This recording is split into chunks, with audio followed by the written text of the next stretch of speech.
to understand that these kind of outages are entirely predictable. This is not a case of an unknown unknown where these kinds of risks weren't appreciated. Everybody in IT knows that making changes, which we do with antivirus every few minutes, can have a devastating impact on the IT. Now, at the moment, lots of people are running around going to touch every device to remove this, not malicious, this file, which then stops the machine's blue screening.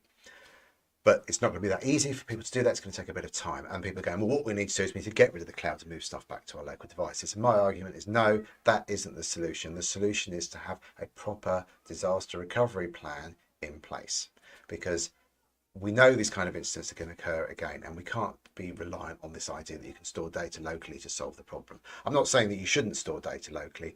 I'm just saying that putting it all in the cloud and hoping that the problem goes away, or keeping it on your local device, it doesn't fix the problem. And this idea, this cycle that we have over 20 years or so, has proven time and time again there is no perfect solution. The hybrid approach, store it in both.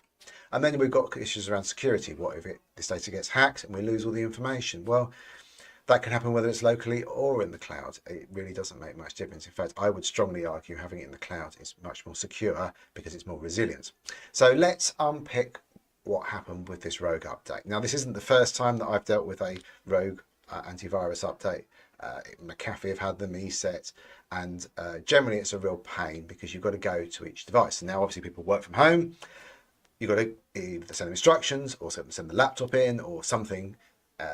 It's a real time problem, and obviously you can't communicate with people very easily because you haven't got access to their systems, or maybe their phone is also, and Teams or whatever they're using is also on the computer. So how are you going to communicate with your staff at scale?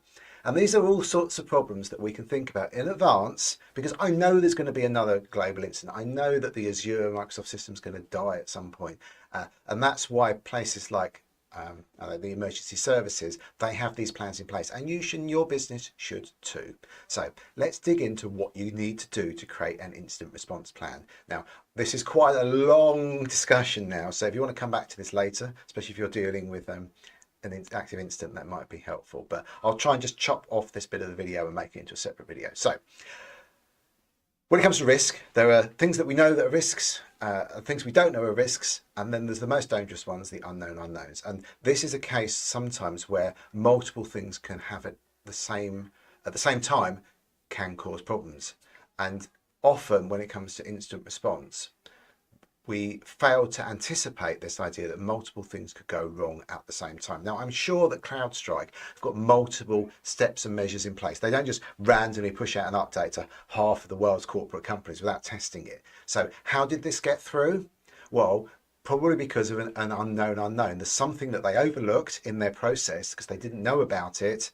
Now they do, but it's too late now. So this won't happen in the same way again, if that makes sense. So when there's an incident like this, I'm looking now and going, well, fortunately, I'm not having to deal with this right at the moment, but I am looking at what's happening so I can get some lessons learned. So whenever there's any kind of incident, it's really important to learn about the lessons learned. So when I did my cybersecurity degree, we talked about the King's Cross fire and the fact there've been lots of little fires before and people have kind of put up with it. Same's true with outages. Sometimes people just put up with them. And the idea that we can somehow prevent these things from happening isn't true. What we can do is we can mitigate the risk, but we can't eliminate it entirely. So we need a backup process for critical things so they keep working. So Sky News was off the air. I don't know if they're back on now. The problem occurred because their systems, for whatever reason, they had no way of getting a backup in operational quickly.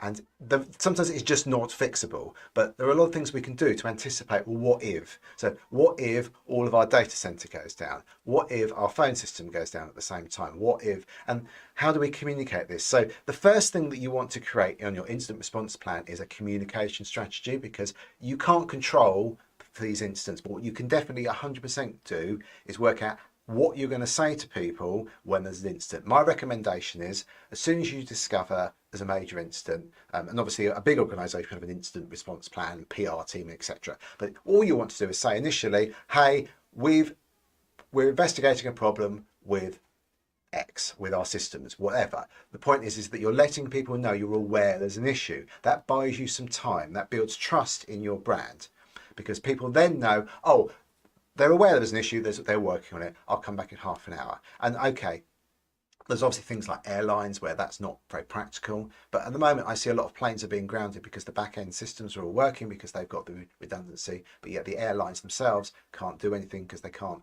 access their systems because their machines are all blue screen. And by the way, this is affecting servers and desktops and everything Microsoft-y, so it's a big headache. So have somebody in your organization that's responsible for putting out that initial message and a way of doing it. Now, obviously, your website's good, social media is good, but you're not advertising that your systems are unreliable. By the way, you're just letting people know that you're aware there's an incident, and then you want to then update that. So as you bring your incident team together, which again is going to be on the incident plan, how that's going to work, and you've got backup communication methods so you can communicate, and you will start working through your incident plan. You're going to investigate what the cause is. Now that may take a while. It may be really obvious what the cause is, but then once you know what the cause is, you can then try and mitigate it. The problem we have is that it can take a long time to figure this out, and we have to sometimes make decisions very quickly. Once we've figured out how to mitigate it and we've done our testing of the mitigation, and we can then deploy the mitigation, again, that can take time. But that is the point where as you start to deploy the mitigation, you can then update customers and say, we are now fixing this, and you can give people an idea of timescales of how long it's going to be till the systems are working again. Next, as we deploy our mitigation, we're then it's very important, as we saw with the CDX ransomware, that you make sure that you've anticipated things falling over again, because what often happens is that people think they fixed the initial problem and then it all dies because of another unrelated thing. So for example, you bring your